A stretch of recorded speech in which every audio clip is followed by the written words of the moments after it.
Magandang araw. Ako si Sir Sig at ito ang Dilaw na Kandila Pinoy Comics.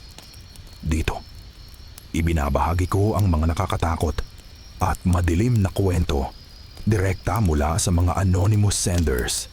Lahat ng kwento, totoong nangyari, batay sa tunay na buhay. Kung gusto ninyong mabasa pa ang iba pang mga kwento, may Facebook page kami. Doon nagsesend sa akin ang mga anonymous na tagasunod ng Dilaw na Kandila Pinoy Comics. Araw-araw akong nagpo-post ng mga kwento na may kasamang comics.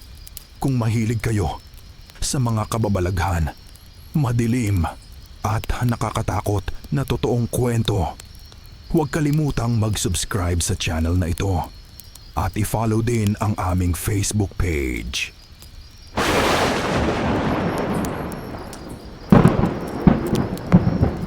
Taong 1609 sa baybayin ng Samar, sa ilalim ng bandilang Espanyol at simbahan.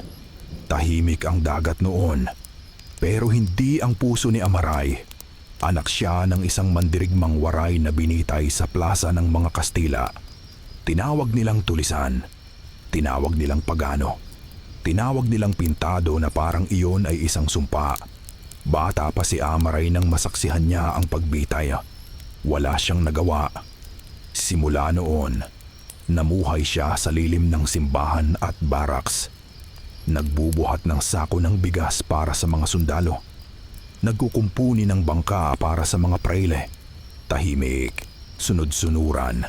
Parang nakalimutan niya nang may dugo siyang mandirigma. Pero gabi-gabi, kapag hinahaplos niya ang mga marka sa kanyang balat, may init na bumabangon. Bago bitayin ang kanyang ama, sa loob ng madilim na selda, tinawag siya nito palapit. "Anak iya," bulong ng ama, habang ang kamay ay nanginginig pero matatag. "Ang dugo natin ay hindi nila mabubura." Gamit ang tinik at uling, inukit ng ama ang mga sinaunang marka sa dibdib at likod ni Amaray. Mga guhit na hindi basta palamuti, mga simbolo ng digmaan, mga pangalan ng mga ninunong namatay sa pagtatanggol ng lupa. Bawal ang mga markang iyon. Pinagbawal ng mga prayle. Sabi nila, gawa raw iyon ng demonyo. Pero alam ng ama ni Amaray ang totoo, na bawat tinta ay panalangin, bawat guhit ay alaala. Nang mamatay ang kanyang ama, may naiwan sa kanya na mas mabigat kaysa galit. Isang pamana. Lumipas ang mga taon.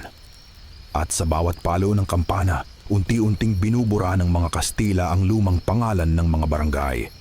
Pinapalitan ng santo, pinapalitan ng takot. Ang pinakamasigasig sa kanila ay si Padre Ignacio. Isang praileng may malamig na ngiti at tinig na parang dasal ngunit may lason sa ilalim. Ang mga pintado, sabi niya sa mga tao, ay mga hayop. Ang kanilang mga marka ay tatak ng kasamaan. At naniwala ang marami. Takot ang pinakamabisang sandata. Isang gabi may dinalang kabataang lalaki ang mga sundalo sa plaza. Pinaghinalaang nagtatago ng aanting-anting. Pinaghubad, hinanap ang mga marka. Wala silang nakita. Pero pinahirapan pa rin. Tahimik lang si Amaray habang pinapanood iyon.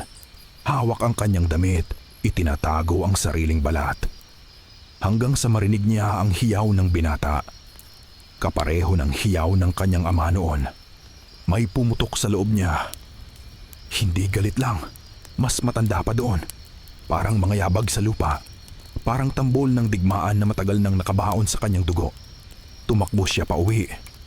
Isinara ang pinto, hinubad ang kanyang damit. Sa liwanag ng sulo, kumislap ang mga marka. At doon niya narinig, mga bulong.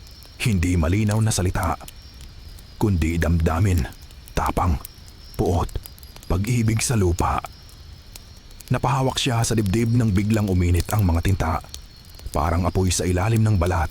Huminga siya ng malalim. Wala na akong pakialam sa iisipin at tingin sa akin ng mga tao.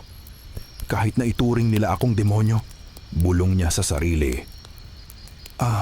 Ano ngayon? Sa unang pagkakataon, hindi siya natakot. Nang sumunod na gabi, sinalakay niya ang maliit na garison ng mga Kastila sa gilid ng ilog. Mag-isa. Walang tambol. Walang sigaw. Mga aninong gumagalaw sa ilalim ng ilaw ng sulo. Si Amaray ang nasa unahan. Habang papalapit ang mga sundalo, biglang kumalat ang liwanag sa kanyang mga marka. Hindi nakakasilaw, pero sapat para makita ang mga hugis na tila gumagalaw. Sa bawat hampas ng kanyang kampilan, may lakas na hindi kanya lamang. Isang marka ang nagliyab, at sa kanyang likod, anino ng isang mandirigmang may sibat ang sumabay sa galaw niya. Isa pang guhit ang nagningas, at may pakiramdam siyang may kamay na gumagabay sa kanyang pulso. Hindi siya nag-iisa, hindi kailanman. "Demonyo!" sigaw ng isang sundalo bago siya bumagsak. Sa gitna ng kaguluhan, dumating si Padre Ignacio, hawak ang krus na parang sandata. "Kalapastanganan, demonyo ang nagbibigay sa iyo ng lakas. Umalis ka dito, demonyo!" sigaw ng prele. Huminto si Amaray. Sa sandaling iyon, naramdaman niya ang bigat ng lahat ng mata. Ang takot ng mga tao. Madali sana ang tuluyang magpakawala ng galit. Madali sanang sunugin ang buong garison. Nararamdaman niya ang lakas na handang sumabog. Pero sa ilalim ng apoy, may tinig ng kanyang ama. "Anak, hinay-hinay lang. Baka lamunin ka ng galit mo." Lumapit si Padre Ignacio. Nanginginig pero pilit na matapang. "Patayin ninyo siya, utos nito." Walang sumunod. Dahil sa likod ni Amaray, sa liwanag ng apoy, tila nakatayo ang daan-daang anino. Hindi malinaw, pero sapat para maalala ng mga tao kung sino sila dati. Itinaas ni Amaray ang kanyang kampilan, hindi para pumatay, kundi para ituro sa krus ng prele. "Hindi ninyo mabubura ang kasaysayan namin," mahina pero malinaw niyang sabi. Sabay eksaktong naputol ang lubid ng kampana sa itaas ng tore. Bumagsak iyon sa lupa, nabasag ang katahimikan ng gabi. Simbolo ng takot. Ngayon, tahimik. Hindi niya pinatay ang prele. Mas mabigat ang iniwan niya.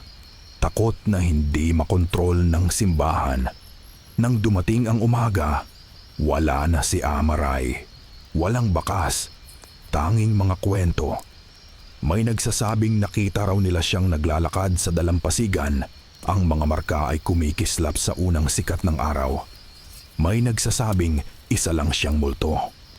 Pero sa mga bundok ng Samar, may mga kabataang lihim na muling nagpatinta. Hindi bilang dekorasyon, kundi bilang panata. Sa mga talaan ng mga Kastila, may lumabas na bagong pangalan. Isang demonyo pintado na hindi mahuli-huli. Isang anino sa gabi, isang alamat.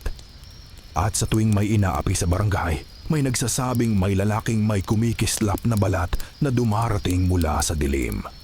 Tahimik, hindi naghahanap ng papuri. Sa isang kuweba malapit sa dagat, andun si Amaray sa harap ng apoy. Hinahaplos ang kanyang mga marka. Naririnig pa rin ang mga bulong, hindi na galit, kundi paalala. Na ang dugo ay alaala, at ang alaala, kapag pinili mong panindigan, nagiging kapangyarihan. Sa labas, umaalon ang dagat ng Samar, at sa bawat hampas ng alon sa bato, parang may sinasabi ang lupa, "Hindi nyo kami mabubura sa kasaysayan, hindi kailanman." Salamat sa panunood. Ako si Sir Sig, at ito ang Dilaw na Kandila Pinoy Comics. Kung nagustuhan ninyo ang kwento, huwag kalimutang mag-subscribe sa channel at i-follow ang aming Facebook page para sa mas maraming nakakatakot na kwento mula sa mga anonymous senders. Hanggang sa muli.